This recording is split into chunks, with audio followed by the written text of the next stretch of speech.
Apacienta mis ovejas. Lección 13. Temas principales de Primera y Segunda de Pedro. El propósito de la lección de esta semana es que Cristo tenía siempre presente el resultado de su misión. La lección la veremos en un solo aspecto. El castigo de nuestra paz fue sobre él.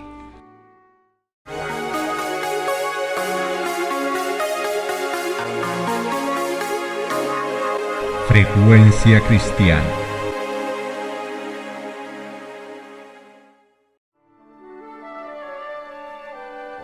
Su vida terrenal fue tan cargada de penas y sacrificios, era alegrada por el pensamiento de que su trabajo no sería inútil.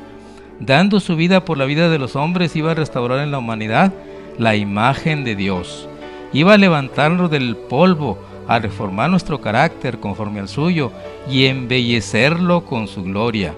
Cristo vio el trabajo de su alma y fue saciado. Vislumbró lo dilatado de la eternidad y vio de antemano la felicidad de aquellos que por medio de su humillación recibirían perdón y vida eterna. El castigo de nuestra paz fue sobre él. Primera de Pedro 1, 18 y 19.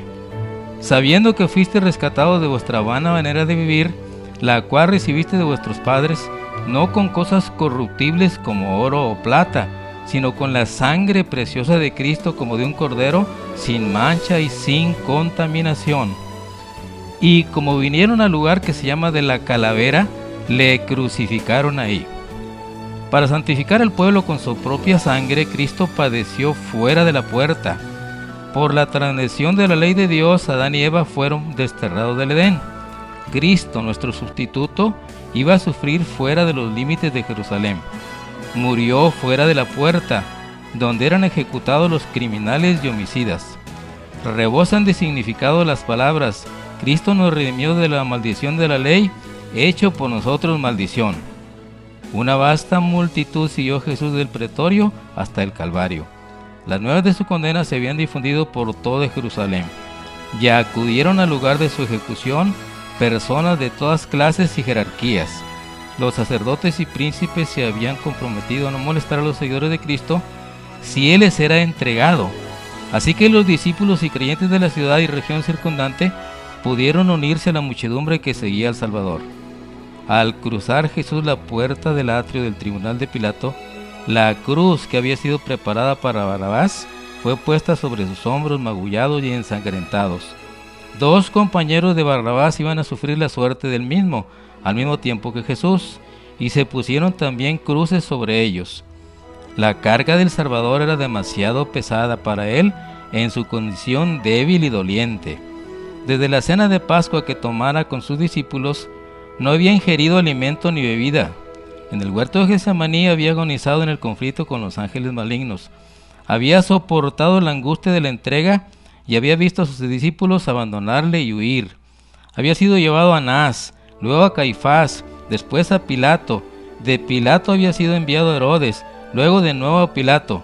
Las injurias habían sucedido a las injurias, los escarnios a los escarnios. Jesús había sido flagelado 2 veces, y toda esa noche se había producido una escena tras otra de un carácter capaz de probar a lo sumo a una alma humana. Cristo no había desfallecido. No había pronunciado palabra que no tendiese a glorificar a Dios. Durante toda la deshonrosa farsa del proceso, se había portado con firmeza y con dignidad. Pero cuando después de la segunda flagelación la cruz fue puesta sobre él, la naturaleza humana no pudo soportar más y Jesús cayó desmayado bajo la carga. La muchedumbre que seguía al Salvador vio sus pasos débiles y vacilantes, pero no manifestó compasión, se burló de él y le vilipendió porque no podía llevar la pesada cruz. Volvieron a poner sobre él la carga y otra vez cayó desfalleciente al suelo. Sus perseguidores vieron que le era imposible llevarla más lejos. No sabían dónde encontrar quien llevase la humillante carga. Los judíos mismos no podían hacerlo, porque la contaminación les habría impedido observar la Pascua. Entre la turba que le seguía no había una sola persona que quisiese rebajarse a llevar la cruz. En ese momento un forastero, Simón Cireneo, que volvía del campo, se encontró con la muchedumbre. Oyó las burlas y palabras soeces de la turba. oyó las palabras repetidas con desprecio: «Abrid paso para el rey de los judíos». Se detuvo asombrado ante la escena, y como expresara su compasión, se apoderaron de él y colocaron la cruz sobre sus hombros. Simón había oído hablar de Jesús. Sus hijos creían en el Salvador, pero él no era discípulo. Resultó una bendición para él llevar la cruz al Calvario, y desde entonces estuvo siempre agradecido por esa providencia. Ella le indujo a tomar sobre sí la cruz de Cristo por su propia voluntad y estar siempre alegremente bajo su carga. Al llegar al lugar de la ejecución, los presos fueron atados a los instrumentos de tortura. Los dos ladrones se debatieron en las manos de aquellos que los ponían sobre la cruz, pero Jesús no ofreció resistencia. El Salvador no dejó oír un murmullo de queja. Su rostro permaneció sereno, pero había grandes gotas de sudor sobre su frente, y no hubo mano compasiva que enjugase el rocío de muerte de su rostro, ni se oyeron palabras de simpatía y fidelidad inquebrantables que sostuvieran su corazón humano. Mientras los soldados estaban realizando su terrible obra, Jesús oraba por sus enemigos. Lucas 23:34. Y Jesús decía: «Padre, perdónalos porque no saben lo que hacen». Y repartieron entre sí sus vestidos, echando suertes. Su espíritu se apartó de sus propios sufrimientos para pensar en el pecado de sus perseguidores y en la terrible retribución que les tocaría. No invocó maldición alguna sobre los soldados que lo maltrataban tan rudamente. No invocó venganza alguna sobre los sacerdotes y príncipes que se regocijaban por haber logrado su propósito. Cristo se compadeció de ellos en su ignorancia y culpa. Solo exhaló una súplica para que fuesen perdonados. En esa oración de Cristo por sus enemigos, abarca al mundo, abarca a todo pecador que hubiese vivido desde el principio del mundo o que fuese a vivir hasta el fin del tiempo. Sobre todo recae la culpabilidad de la crucifixión del Hijo de Dios. A todos se ofrece libremente el perdón. El que quiere puede tener paz con Dios y heredar la vida eterna. Tan pronto como Jesús estuvo clavado en la cruz, esta fue levantada por hombres fuertes y plantada con gran violencia en el hoyo preparado para ella. Esto causó los más atroces dolores al Hijo de Dios. En los sufrimientos de Cristo en la cruz se cumplía la profecía siglos antes de la crucifixión. El Salvador había predicho el trato que iba a recibir. Salmo 22, 16 al 18. Porque perros me han rodeado, me han cercado cuadrilla de malignos, horadaron mis manos y mis pies, contar puedo todos mis huesos. Entre tanto ellos me miran y me observan, repartieron entre sí mis vestidos y sobre mi ropa echaron suertes. Los enemigos de Jesús desahogaron su ira sobre él mientras pendía de la cruz. Sacerdotes, príncipes y escribas se unieron a la muchedumbre para burlarse del Salvador moribundo. En ocasión del bautismo y la transfiguración, se había oído la voz de Dios proclamar a Cristo como su Hijo. Nuevamente, precisamente antes de la entrega de Cristo, el Padre había hablado y atestiguado su divinidad, pero ahora la voz de Dios callaba. Ningún testimonio se oía en favor de Cristo, solo sufría los ultrajes y las burlas de los hombres perversos. Jesús, sufriendo y moribundo, oía cada palabra, mientras los sacerdotes declaraban: «A otros salvó, a sí mismo no se puede salvar». Cristo podía haber descendido de la cruz, pero por el hecho de que no quiso salvarse a sí mismo, tiene el pecador esperanza de perdón y favor de Dios. Durante su agonía sobre la cruz, llegó a Jesús un rayo de consuelo. Fue la petición del ladrón arrepentido. Los dos hombres crucificados con Jesús se habían burlado de él al principio, y por efecto del padecimiento uno de ellos se volvió más desesperado y desafiante. Pero no sucedió así con su compañero. Este hombre no era un criminal empedernido. Había sido extraviado por las malas compañías, pero era menos culpable que muchos de aquellos que estaban al lado de la cruz insultando al Salvador. Había visto y oído a Jesús y se había convencido por su enseñanza, pero había sido desviado de él por los sacerdotes y príncipes.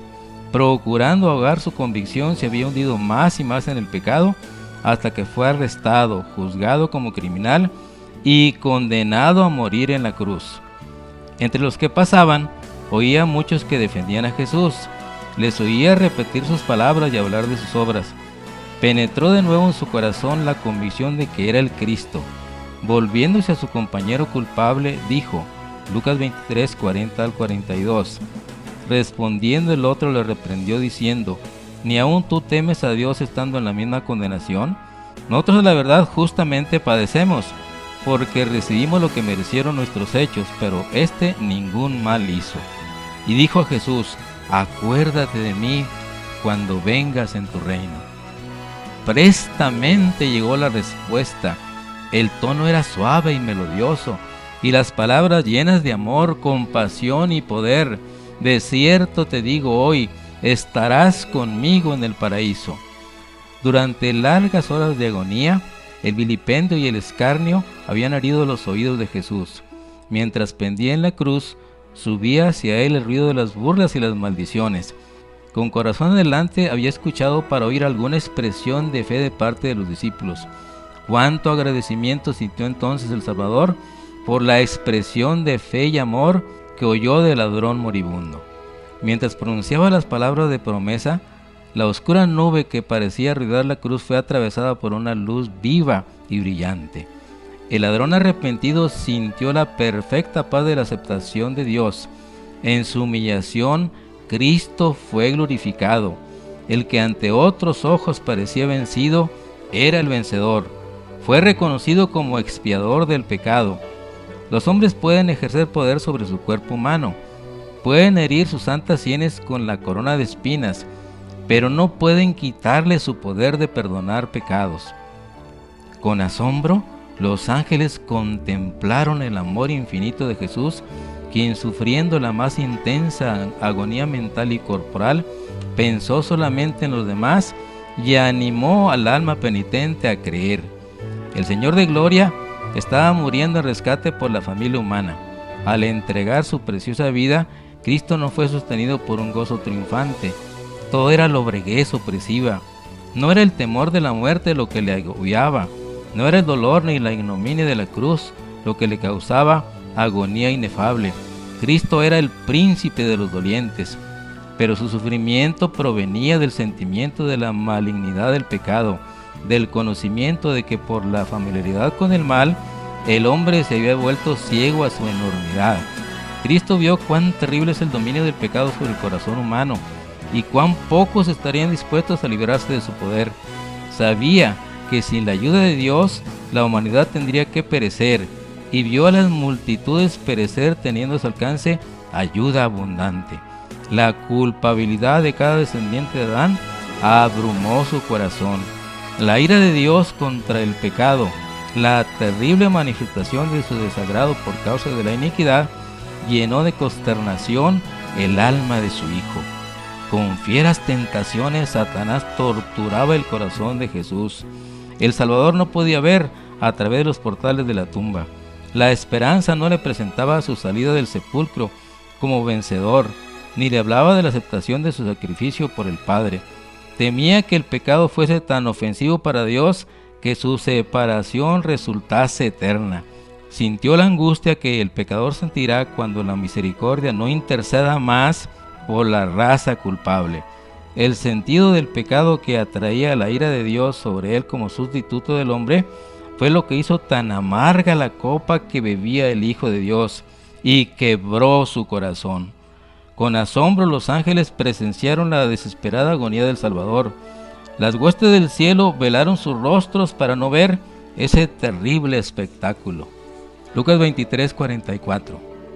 Cuando era como la hora sexta, hubo tinieblas sobre la tierra hasta la hora novena. Estas tinieblas, que eran tan profundas como la medianoche sin luna ni estrellas, en esta densa oscuridad se ocultaba la presencia de Dios. Dios y sus santos ángeles estaban al lado de la cruz. El Padre estaba con su Hijo. Sin embargo, su presencia no se reveló. En aquella hora terrible, Cristo no fue consolado por la presencia del Padre. Pisó solo el lagar y del pueblo no hubo nadie con él. Con esta densa oscuridad, Dios veló la última agonía humana de su Hijo. Durante largas horas de agonía, Cristo había sido visto por la multitud escarnecedora. Ahora lo ocultó misericordiosamente el manto de Dios. A la hora novena, las tinieblas se elevaron de la gente, pero siguieron rodeando al Salvador. Eran un símbolo de la agonía y horror que pesaban sobre su corazón. Ningún ojo podía atravesar la lobreguez que rodeaba la cruz, y nadie podía penetrar la lobreguez más intensa que rodeaba el alma doliente de Cristo. Los airados rayos parecían dirigidos contra él mientras pendía de la cruz. Entonces exclamó Jesús a gran voz diciendo: Eloí, Eloí, lama sabactani. Dios mío, ¿por qué me has desamparado? Muchos que creían en él oyeron su clamor desesperado. La esperanza los abandonó. Si Dios había abandonado a Jesús, ¿en quién podían confiar sus seguidores? El Inmaculado Hijo de Dios pendía de la cruz. Su carne estaba lacerada por los azotes, su cabeza real estaba herida por la corona de espinas, y todo lo que sufrió, las gotas de sangre que cayeron de su cabeza, sus manos y sus pies, la agonía que torturó su cuerpo y la inefable angustia que llenó su alma al ocultarse el rostro de su Padre, habla a cada hijo de la humanidad y declara: por ti y por mí consiente el Hijo de Dios en llevar esta carga de culpabilidad. Por ti y por mí saquea el dominio de la muerte y abre las puertas del paraíso. El que hizo temblar a los demonios y huir la enfermedad, el que abrió los ojos de los ciegos y devolvió la vida a los muertos, se ofrece como sacrificio en la cruz, y esto por amor a ti y a mí. Él, el expiador del pecado, soporta la ira de la justicia divina y por causa tuya y mía se hizo pecado. De repente, la lobreguez se apartó de la cruz, y en tonos claros como de trompeta que parecían repercutir por toda la creación, Jesús exclamó: consumado es, Padre, en tus manos encomiendo mi espíritu. Una luz circuló la cruz, y el rostro del Salvador brilló como la luz del sol. Inclinó entonces la cabeza y murió. Decidamos hoy dedicar cada día por lo menos una hora de reflexión a la contemplación de la vida de Cristo y tomarla punto por punto y dejar que la imaginación se posesione de cada escena, especialmente de las finales, y cantar con sumo gozo: comprado con sangre por Cristo, gozoso al cielo ya voy, librado con gracia infinita, cual hijo en su casa estoy. Por él, comprado con sangre yo soy, con él, con Cristo al cielo ya voy.